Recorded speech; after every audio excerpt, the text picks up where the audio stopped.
If you want a smoothie that tastes like a tropical vacation but is actually healthy, my mango pineapple banana smoothie is one of my absolute favorites. And it takes only 5 minutes to make. Hi everyone, I'm Anelie Shaw. I'm a nutritionist, health coach, and I'm a mom of 2. And today I'm going to show you how to make the best tropical smoothie that tastes like a milkshake but is actually healthy for you. This smoothie is my go-to when I want something quick, refreshing, and kid approved that still feels like a treat. It's naturally vegan, gluten-free, and it's sweetened only with fruit, so you can enjoy it totally guilt-free. So how do we make this? I'm going to show you. Let's get into it. Here's exactly what you're going to need for this smoothie. You literally need just 4 ingredients. So the first is I use frozen mango. I use about 1.5 cups of frozen mango. You can find it in the freezer section of any grocery store. Then I use about 1.5 ripe bananas. I chop them up kind of rough just so it's easy to put them into the blender.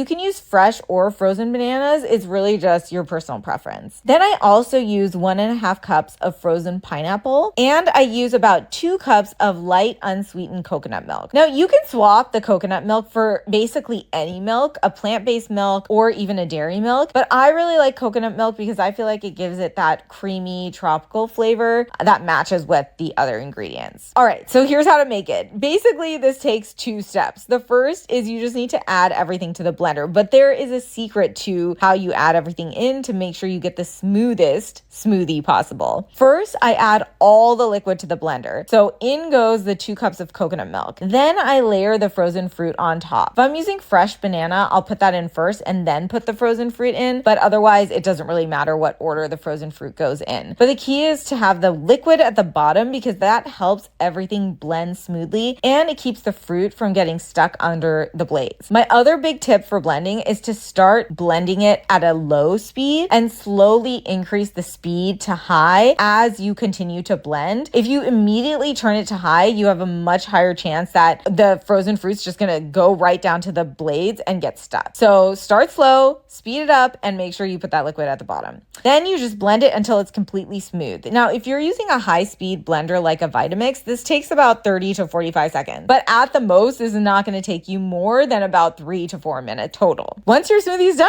just serve it immediately. It tastes amazing. If you're planning to serve this and serve it later, just keep in mind it might separate after you have made it if you store it. So just keep that in mind, but it's still totally good to drink. Now, my number 1 tip for this smoothie is to use frozen fruit instead of ice because ice waters everything down, but frozen fruit actually keeps it super thick, creamy, and cold, so you get that milkshake-like consistency. This recipe makes about 3 servings, so it's perfect for sharing or for storing for later. Now, this smoothie also is super customizable. So here are some of my favorite ways to change it up. The first is turning it into a green smoothie. All you have to do is add in a cup or 2 of baby spinach or baby kale, and it just blends right in. The greens absorb the flavors of the other ingredients, so you can't even taste it.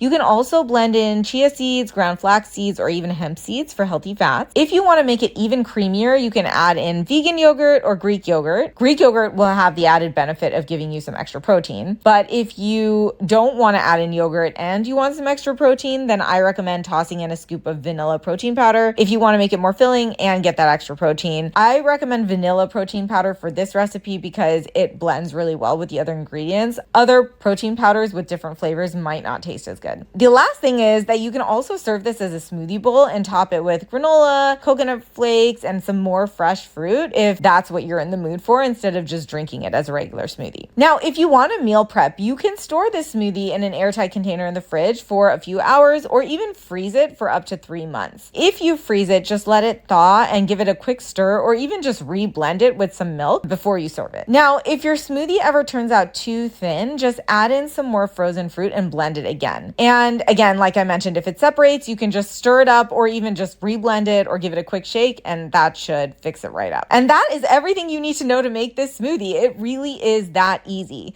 Now, I've added the full recipe with the exact measurements in the description below. Now, if you tried this recipe, make sure to let me know in the comments how it turned out. And if you have any questions, you can drop them in the comments as well because I respond to every single question I get. And if you found this video helpful, make sure to like, subscribe, and hit that notification bell because I post easy, healthy, family-friendly recipe videos just like this every single week.